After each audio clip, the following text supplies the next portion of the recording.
আমার অত্যন্ত কাছের মানুষ সমীর আছে। নমস্কার এখন স্যার। আচ্ছা নমস্কার। আজকে ও সঙ্গে রয়েছে, ও প্রশ্ন করবে কিছু বলেছে আমাকে, আর সেই প্রশ্নের উত্তর দেওয়ার জন্য আমি একদম রেডি হয়ে রয়েছি। আমি বলবো সমীর এবার প্রশ্ন করো। আচ্ছা স্যার, আমরা তো মারা যাই, এই মারা যাওয়ার পরেও কি আমাদের কোনো জীবন আছে? প্রথমেই বলি যে অনন্ত জীবন, একটা জীবন আমাদের একটা নয়, এবং মৃত্যু জীবনের একটা শাশ্বত সত্যি, যেটা প্রত্যেকের জীবনে আসবে। এখন আমাদের মৃত্যুটা, এই যে মৃত্যুর পর জীবন আছে কিনা, ভাগবত পুরাণে বলছে 84 লক্ষ জনই পরিভ্রমণ করতে হয়, অর্থাৎ আবার কোথাও না কোথাও পৃথিবীতে হয়তো ফিরে আসা। আর কোনো কোনো সম্প্রদায় আছে যারা জন্মান্তর মানে না, যারা বিশ্বাসী করে না আবার জন্ম হয়।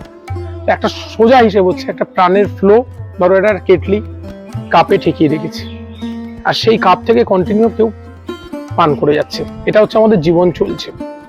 আমার মৃত্যু হলো মানে কি, চায়ের কেটলির যে ফ্লোটা ছিল কেউ হট করে তুলে নিল, তাহলে যেটুকু চা আছে শেষ হয়ে গেল, আর কিছু নেই, ফাঁকা কাপটা পড়ে রইলো, তখন ওটা হচ্ছে এই শূন্য দেহটা, যেটাকে আমরা দাহ করে পুড়িয়ে এলাম। তাহলে তারপর কি হলো, সেই কাপের ফ্লোটা, সেই কেটলির ফ্লোটা আবার অন্য কোনো কাপে ঢালছেন।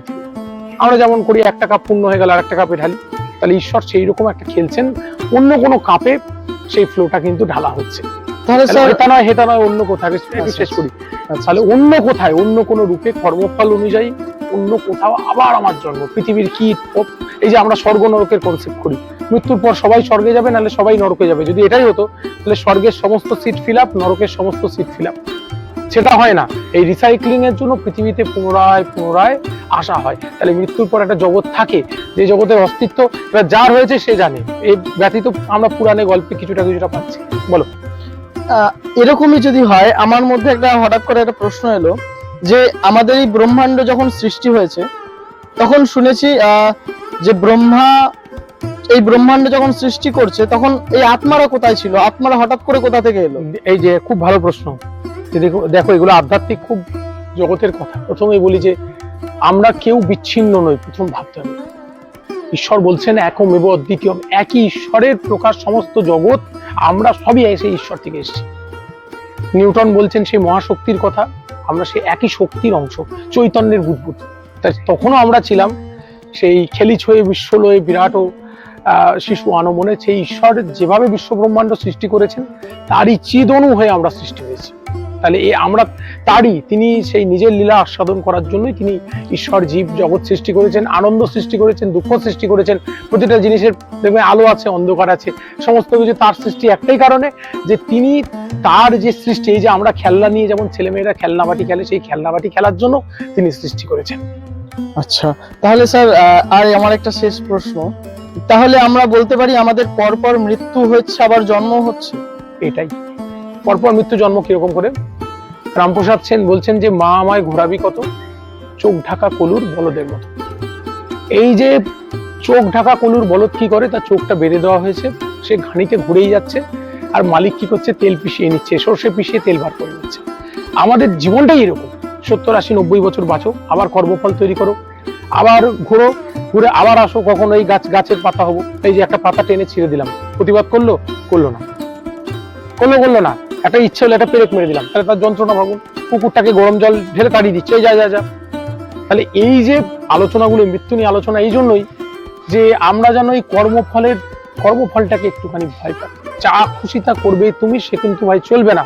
ভালো ছাড়া মন্দ করলে পরিস্থিতি ছাড়বে না, ভালো ছাড়া মন্দ কাজ করলে আজকে আপনার ক্ষমতা আছে, আজকে আপনি ভাবছেন আমি যা খুশি তাই করছি, কিন্তু আজীবনে যে আমার স্ত্রী চলে গেল, চোখের সামনে দেখলাম মৃত্যু কেমন হয়, আমার খুব কাছ থেকে দেখা, হেঁচকি তুলতে তুলতে চোখের সামনে চলে গেল, তো কোথায় গেল? আমার কষ্ট হচ্ছে। আমরা কষ্ট পাই কেন? মায়া কষ্ট দেয়, আমরা তো মায়াবদ্ধ জীব, ভগবান মায়া দিয়ে ভুলিয়ে রেখেছেন।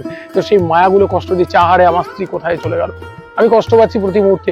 কিন্তু আসল সত্য জানি যে সে আর পৃথিবীতে নেই, তার কোনো কানেকশনই নেই, তার সেই দেহ নেই, তার আত্মা সেই মুক্ত হয়ে গেছে, আবার তার যেখানে কর্মফলের ভোগ, সে আবার সেখানে পৌঁছেছে, আর কোনো সম্বন্ধ তার সঙ্গে আমার নেই, কিন্তু মায়া কষ্ট দেবে। তাহলে মৃত্যু এই চক্রাকারে আবর্তন হতেই থাকবে। আর আমাদের সাধকরা এসে যে পথ দেখিয়েছেন, বারবার করে যে কথা বলা হয়, সেগুলো হচ্ছে আমাদের এই চক্র থেকে মুক্ত করো, আমাকে ঈশ্বরের চরণে স্থান দাও, অর্থাৎ আমাকে এই জন্ম মৃত্যু, এই দেহমানিত ব্যথা যন্ত্রণা জ্বালা সমস্যা টেনশন, এর থেকে মুক্ত করো, এর জন্য ভালো কাজ করে যাওয়া। শুধু পুজো পাঠ করলে হবে না। অনেক মানুষ আছে পুজো পাঠ করেন কিন্তু নৈতিক চরিত্র খারাপ, পুজো পাঠ করেন তার মধ্যে হিংসা আছে, ঈর্ষা আছে, এসব করলে হবে না। ভালো কাজ করা। কিন্তু স্যার গীতায় যে বলেছে হুম। যে আমি সবার মধ্যে বিরাজমান, তিনি দুর্যোধনের মধ্যেও ছিলেন, পঞ্চপাণ্ডবের মধ্যেও ছিলেন, তাহলে তিনি যদি সবার মধ্যেই বিদ্যমান থাকে, সবাইকে তিনি সৎপথ দেখাতেই পারে।